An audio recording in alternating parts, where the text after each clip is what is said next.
Hello guys, how are you? I hope all of you are fine. हम लोग animal kingdom की NCERT की series में, अगर आपने सारी सीरीज़ देखी है तो प्रोटिस्टा से लेकर के इकाइनोडर्मेटा तक एनसीईआरटी के वो सारे पॉइंट्स मैंने डिस्कस किए हैं जो एनसीईआरटी में दे रखे हैं। एक एक लाइन का एक्सप्लेनेशन है। बट अभी भी कई बच्चों के मैसेज आ रहे हैं, कॉल आ रहे हैं मुझे कि कोई शॉर्ट ट्रिक है क्या? कुछ ऐसे पॉइंट्स ज़रूर हैं इनवर्टिब्रेट में, नॉन कॉर्डेट्स में, जो हम लोगों को बार बार कंफ्यूज करते हैं। क्लासिफिकेशन में कॉर्डेट और नॉन कॉर्डेट दो पार्ट है। कॉर्डेट में हम लोगों को उतना कंफ्यूजन नहीं होता जितना नॉन कॉर्डेट में होता है, क्योंकि नॉन कॉर्डेट से हम लोग उतने ज़्यादा फैमिलियर नहीं है। मैंने इस प्रॉब्लम को सॉर्ट आउट करने की कोशिश करी है, आपके साथ शेयर करता हूँ। पहली चीज़ तो जो मैंने पहले ही अपने वीडियो में कहा था, आपको फाइलम सीक्वेंस में याद होना चाहिए। Porifera, Coelenterata, Ctenophora, Platyhelminthes, Aschelminthes, Annelida, Arthropoda, Mollusca, Echinodermata, Hemichordata. जब भी आप पेपर करने जाओ तो जो क्लासिफिकेशन से क्वेश्चन हो वो गलत ना हो। एमसीक्यू पेपर या कोई भी पेपर जब हम लोग जाते हैं एग्जाम में देने, तो मेरे हिसाब से जो एटीट्यूड होना चाहिए आपका, गिव अप एटीट्यूड नहीं होना चाहिए। एटीट्यूड ये होना चाहिए कि अगर इस टॉपिक से आ गया तो गलत हो ही नहीं सकता। अगर एनसीईआरटी से पूछेंगे तो मुझे आएगा, मैंने क्लासेस सर की सारी ऑनलाइन अटेंड करी, अगर उससे पूछा जाएगा तो 100% मैं कर लूँगा। तो जो आपने अपना सोर्स बना रखा है, अगर उससे पूछा जाएगा तो वो सही होगा। अगर ये एटीट्यूड आपने डेवलप कर लिया तो आउट ऑफ 90 आप आराम से 86-87 तक पहुँच सकते हो। 100% तो किसी से सही होने वाला नहीं है, लेकिन ये एटीट्यूड डेवलप होना बहुत ज़रूरी है। जैसे एनसीईआरटी में हम लोगों ने क्लासिफिकेशन पढ़ लिया, मैंने आपको तरीका क्या बताया था, पहले एनसीईआरटी आपको पढ़ना है, वीडियोस देखने हैं। अब मैं कुछ आपके साथ शॉर्ट ट्रिक और रिवीजन डिस्कस करने जा रहा हूँ। लास्ट में इन वीडियोस को देखेंगे। हमें स्ट्रैटेजी ये रखनी चाहिए कि जब हम एग्ज़ाम देने जाएं तो उसके एक दिन पहले तक क्या पढ़ें, हर चीज़ बिल्कुल क्लियर डिसाइड होनी चाहिए। फिलहाल मैं अपने पॉइंट्स पे आता हूँ, इन्हें लेकर के कोई एक सेपरेट वीडियो कभी मैं आपके साथ शेयर करूँगा। यहाँ पे ट्रिक्स क्या हो सकती है और रिवीजन कैसे करें क्लासिफिकेशन का, हमें समझ में आ गया, लेकिन अब हमें कन्फ्यूज़न हो रहा। इस प्रॉब्लम को सॉर्ट आउट करने की कोशिश करते हैं। पहला तो मैंने आपको तरीका बताया कि ये सारे आपको लिख लेने हैं। दूसरा, पोरीफेरा से लेकर के हेमिकॉर्डेटा तक सभी के मेन फीचर क्या है। पोरीफेरा का अगर मैं आपसे सिंगल फीचर पूछूंगा तो आप कहोगे सर एंडोस्केलेटन है, स्पिक्यूल से बना। दूसरा फीचर इसका जो है वो केनाल सिस्टम इनमें प्रेजेंट है, जिसे वाटर ट्रांसपोर्ट सिस्टम आप कहते हो। सीलेंट्रेटा में आप कहते हो सीलेंट्रॉन कैविटी है, नीडोब्लास्ट, नीडोसाइट सेल्स हैं। पॉलिप और मेड्यूसा स्टेज आप बताते हो। मेटाजेनेसिस के बारे में आप डिस्कस करते हो। टीनोफोरा में आप कहते हो कि कॉम्ब बियरिंग सेल्स हैं, कॉम्ब बियरिंग सीलिया लाइक स्ट्रक्चर है जो लोकोमोशन में हेल्प करते हैं। टेंटिकल्स में और may not be present, bioluminescence show करते हैं। प्लैटीहेल्मिन्थीज में आप कहते हो ज़्यादातर एंडोपैरासाइट है, कुछ फ्री लिविंग भी हैं। सकर्स और हुक उनमें प्रेजेंट है, फ्लैट वॉर्म है वो। एस्केल्मिन्थीज में आप कहते हो राउंड वॉर्म है, सभी जगह प्रेजेंट है, प्लांट और एनिमल दोनों को इन्फेक्ट करते हैं। मॉलस्क में आप ये कहते हो कि सॉफ्ट बॉडीड एनिमल है, बॉडी 3 पार्ट में डिवाइडेड है, हेड, विसरल मास और मस्कुलर फूट। इसके अलावा जो चारों तरफ की लेयर है उसे मेंटल कहते हैं। सीलिया इनमें प्रेजेंट है जो दोनों में रोल प्ले करता है, रेस्पिरेशन में भी, एक्सक्रीशन में भी। आर्थ्रोपोडा की तो कहने क्या, कितने सारे फीचर हैं उसके बारे में। ज्वाइंटेड अपेंडेजेस है, कार्टिनस एक्सोस्केलेटन है, तो कई सारे फीचर हैं आर्थ्रोपोडा के जो स्पेशल है। और इसके बाद इकाइनोडर्मेटा एक्सक्लूसिवली मैराइन है, स्पाइनी स्किन्ड बॉडी है, डर्मिस में उसके स्पाइनी स्किन्ड है। एंडोस्केलेटन उसका मीजोडर्म से बना होता है जो कॉर्डेट से डायरेक्टली से रिलेट करता है। हेमिकॉर्डेटा को पहले कॉर्डेट में पढ़ते थे, हमें मालूम है जिसे पहले नोटोकॉर्ड माना जाता था, आजकल उसे नोटोकॉर्ड नहीं मानते हैं, वो एक्चुअली में बक्कल डाइवर्टिकुलम है। तो अगर आपने सारे सीक्वेंस से मेरे वीडियोस देखे हैं तो सारे पॉइंट्स हम लोग रिवाइज कर सकते हैं जो मेन फीचर है। अब उन पॉइंट्स पे आते हैं जहाँ हमें कन्फ्यूज़न होता है, हमें पता है लेकिन फिर भी हम कन्फ्यूज हो रहे हैं। Let us find out the problem. पहला मैंने लिखा एक्सटर्नल, इंटरनल और बोथ। फर्टिलाइजेशन, ऑर्गेनिज्म में एक्सटर्नल फर्टिलाइजेशन, इंटरनल फर्टिलाइजेशन या बोथ फर्टिलाइजेशन। एक्सटर्नल मतलब वाटर के बाहर, बॉडी के बाहर। Internal fertilisation inside the body. Yes, external में बॉडी के बाहर मतलब वाटर में। बोथ मतलब दोनों जगह हो सकता है, तो उसे हम लोग क्या कहते हैं, बोथ। तो पहला पॉइंट अगर हम लोगों ने देखें तो यहाँ जो मैंने फार्मूला बनाया है एक्सटर्नल फर्टिलाइजेशन के लिए जो फार्मूला है, चंपक हैज ईयरफोन, जो चंपक भाई साहब है उनके पास ईयरफोन है। चंपक सी से टीनोफोरा, हैज यानी हेमिकॉर्डेटा, ईयरफोन यानी echinodermata. External fertilisation, internal fertilization और बोथ में अगर मैं आपसे कहूँ तीनों में हमें कौन सा हमेशा याद रहना चाहिए, तो एक्सटर्नल फर्टिलाइजेशन जो सबसे ज़्यादा पूछा जाता है। इसलिए आप देखो मैंने तीनों लिखे, लेकिन स्टार्टिंग एक्सटर्नल से कर रहा हूँ। एक्सटर्नल फर्टिलाइजेशन का फार्मूला, चंपक के पास क्या है, earphone, Champak has earphone. Champak में सी टीनोफोरा, एच हेमिकॉर्डेटा, ई ईयरफोन से इकाइनोडर्मेटा।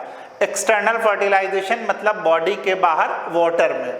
अब आता है इंटरनल फर्टिलाइजेशन छूट रहा और बोथ छूट रहा। बोथ मतलब एक्सटर्नल भी हो सकता है और इंटरनल भी हो सकता है। जहां कहीं भी बोथ हो कि मतलब ये भी हो सकता है ये भी हो सकता है। दो फाइलम ऐसे हैं जो हर जगह हैंड रेज करके खड़े रहते हैं, यस हमारे में दोनों फीचर प्रेजेंट होंगे। कौन कौन से वो दो फाइलम है, सीलेंट्रेटा और एनिलिडा, सीलेंट्रेटा और एनिलिडा। फार्मूला देखते हैं हमारे पास क्या है, कैम, कैम में सी का मतलब है सीलेंट्रेट्स, ए का मतलब है एनिलिडा और एम का मतलब आप लोग सब लोग जानते हो, ये एम तो सिर्फ एक ही है, मोलस्क। तो कैम में दोनों है और जहां कहीं भी दोनों होगा, जहां कहीं भी दो चीजें होंगी वहां आप देखना सीलेंट्रेट्स और एनिलिडा 90% होंगे। तो सीलेंट्रेट्स और एनिलिडा आपको याद ही नहीं रखना, मोलस्क आ जाएगा एक और इसका फार्मूला आपको याद ही है, Champak has earphone, Ctenophora, Hemichordata, Echinodermata. अब क्या बचा, इंटरनल। इंटरनल के लिए कोई फार्मूला बनाने की जरूरत नहीं है, एक्सटर्नल आपको याद है, बोथ आपको याद है, तो जो बच गया वो इंटरनल। कौन कौन से बच गए हैं इसका भी हालांकि हम लोगों ने लिख रखा है, आप स्क्वायर है ना, आपके बारे में कौन नहीं जानता, एस्के एल्वेंथीज, आर्थ्रोपोडा, पोरीफेरा, प्लेटीहेल्मिन्थीज। तो इसके लिए भी हम लोगों ने लिख दिया है। अदरवाइज आप कैम याद रखो, चंपक हैज ईयरफोन याद रखो तो आपका काम बन जाएगा। हमें कसम ये खानी है कि एक भी क्वेश्चन गलत नहीं होना चाहिए, उसके लिए हमें चाहे कोई निमोनिक्स फार्मूला या सीधे सीधे मगअप करना पड़े। तो आपको हर एक छोटे छोटे पॉइंट्स के लिए एनसीईआरटी की हर लाइन के लिए आपके पास स्ट्रैटेजी होनी चाहिए, तब आप 90 में 87 88 तक पहुंच पाओगे। अदरवाइज ज़्यादातर बच्चे 70s तक या 75 तक पहुंच के रुक जाते हैं। नेक्स्ट है डायोइसियस, मोनोइसियस और बोथ। डायोइसियस का मतलब है मेल और फीमेल अलग अलग हैं, दो अलग अलग ऑर्गेनिज्म, एक मेल और एक फीमेल। मोनोइसियस मतलब बाइसेक्सुअल, एक ही ऑर्गेनिज्म में मेल और फीमेल दोनों रिप्रोडक्टिव ऑर्गेनिज्म हैं। और बोथ मतलब ऐसे फाइलम जिनके कुछ मेंबर्स मोनोइसियस भी हैं और डायोइसियस भी हैं। तो बोथ फाइलम को तीन कैटेगरी में, डायोइसियस, मोनोइसियस और बोथ। बोथ सबसे पहले हम लोग डिस्कस कर लेते हैं। ए से क्या होगा, एनिलिडा, और सी से हमारा सदाबहार क्या होगा, सीलेंट्रेट्स। बोथ में 90% एनिलिडा और सीलेंट्रेटा आएगा। सीलेंट्रेट्स जिसे हम लोग और क्या कह रहे हैं, यस निडेरिया। तो जहां कहीं बोथ हो तो ये तो पहला ऑप्शन क्लियर हो गया। अब मोनोइसियस में, मोनोइसियस मतलब एक ही ऑर्गेनिज्म में मेल और फीमेल दोनों प्रेजेंट है। जब हम फाइलम स्टार्ट करते हैं तो Porifera, Coelenterata, Ctenophora, Platyhelminthes, sequence हमें याद है। पोरीफेरा मोनोइसियस, शुरुआत वाले जो भी फाइलम है वो मोनोइसियस हैं। दिमाग में रखना, शुरुआत के जितने फाइलम है वो क्या है, मोनोइसियस। पोरीफेरा क्या है, मोनोइसियस। सीलेंट्रेट्स भाई साहब हमेशा अलग ही कैरेक्टर शो करते तो बोथ कैटेगरी में आ गए। टीनोफोरा यहाँ हम लोगों ने लिखा है, प्लेटीहेल्मिन्थीज यहाँ पे लिखा है हम लोगों ने। तो इस तरीके से ये मोनोइसियस। जब हम एस्के एल्मेंथीज ऑनवर्ड्स बढ़ते हैं तो डायोइसियस मतलब मेल और फीमेल अलग अलग है। जब भी हम लोग एस्के एल्मेंथीज पढ़ते तो एनसीईआरटी का डायग्राम हमें याद आ जाता है मेल और फीमेल एस्कैरिस का, जहाँ फीमेल को लॉन्ग दिखाया गया और मेल को शॉर्ट, मतलब सेक्सुअल डायमॉर्फिज्म, मेल और फीमेल का अलग होना। ये सब स्टार्ट हो रहा है एस्के एल्मेंथीज में, फिर आगे रिपीट होगा आर्थ्रोपोडा में, मोलस्का में, इकाइनोडर्मेटा में, हेमिकॉर्डेटा में। तो ये सीक्वेंस भी अगर आपको याद रहा, इस तरीके से अगर आपने पढ़ा तो भी मेरे हिसाब से आपका क्वेश्चन गलत नहीं होगा। नेक्स्ट है डायरेक्ट, इनडायरेक्ट और बोथ। डायरेक्ट मतलब बिना लार्वा के, इनवर्टिब्रेट में बिना लार्वा के बहुत कम जगह है। डायरेक्ट डेवलपमेंट फीचर है कॉर्डेट्स का, कॉर्डेट्स में भी वर्टिब्रेट्स का ज़्यादातर, तो बहुत कम इनवर्टिब्रेट होंगे जहां डायरेक्ट होगा, ज़्यादातर क्या होगा इनडायरेक्ट, मतलब डेवलपमेंट किसके थ्रू होगा, लार्वा के थ्रू।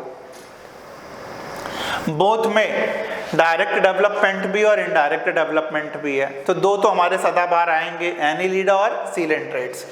एनीलिडा यानी निडेरिया और निडेरिया यानी सीलेंट्रेट्स और एनीलिडा। तो एनीलिडा और सीलेंट्रेट्स ये तो बोथ कैटेगरी में आएंगे। यहाँ दो और इंक्लूड कर रहे हैं, एस्के हेलमिंथीज और आर्थ्रोपोडा। बोथ मतलब डायरेक्ट भी इनडायरेक्ट भी, तो दो तो हमेशा हमारे रहते हैं, कौन कौन से, एनीलिडा और सीलेंट्रेटा। एनीलिडा और सीलेंट्रेटा, सीलेंट्रेट्स जिसे और हम लोग क्या कहते हैं, निडेरिया। हम लोग दो और इंक्लूड कर रहे हैं, एस्के हेलमिंथीज और आर्थ्रोपोडा। इसके अलावा बाकी जितने फाइलम है सभी में इनडायरेक्ट डेवलपमेंट। यहाँ से सीक्वेंस देखना स्टार्ट करो। पोरीफेरा इनडायरेक्ट डेवलपमेंट, मतलब लार्वा प्रेजेंट होगा। सीलेंट्रेट्स हमेशा ही बोथ कैटेगरी में आते हैं। टीनोफोरा हमें मालूम है इनडायरेक्ट कैटेगरी में हमारा आएगा। प्लेटीहेलमिंथीज में कई सारे लार्वा प्रेजेंट होते हैं। अगर पूछा जाए किसमें एक से ज़्यादा लार्वा होते हैं, प्लेटीहेलमिंथीज। एनीलिडा भाई साहब हमेशा बोथ कैटेगरी में आएंगे। एस्के हेलमिंथीज भी यहाँ बोथ कैटेगरी में आ रहा है। आर्थ्रोपोडा भी बोथ कैटेगरी में आ रहा है। उसके बाद जो बच गए मोलस्का, इकाइनोडर्मेटा, हेमिकॉर्डेटा, ये सब किस में आएंगे, इनडायरेक्ट में। तो इनडायरेक्ट डेवलपमेंट वैसे इनवर्टिब्रेट का फीचर है, डायरेक्ट कॉर्डेट का, लेकिन एक्सेप्शन दोनों जगह में मिलते हैं। और बोथ में दो तो हमेशा ही याद रहेंगे, निडेरिया और एनीलिडा। इसके अलावा दो ये एक्स्ट्रा और आ जाएंगे। तो ये मेरा एनिमल क्लासिफिकेशन, एनिमल किंगडम का रिवीजन वीडियो था जो आपके लिए था। अगर अच्छा लगे तो प्लीज़ लाइक करिए, इसे अदर बच्चों के साथ शेयर करिए जिससे सबको फ़ायदा मिले। Thank you for watching me.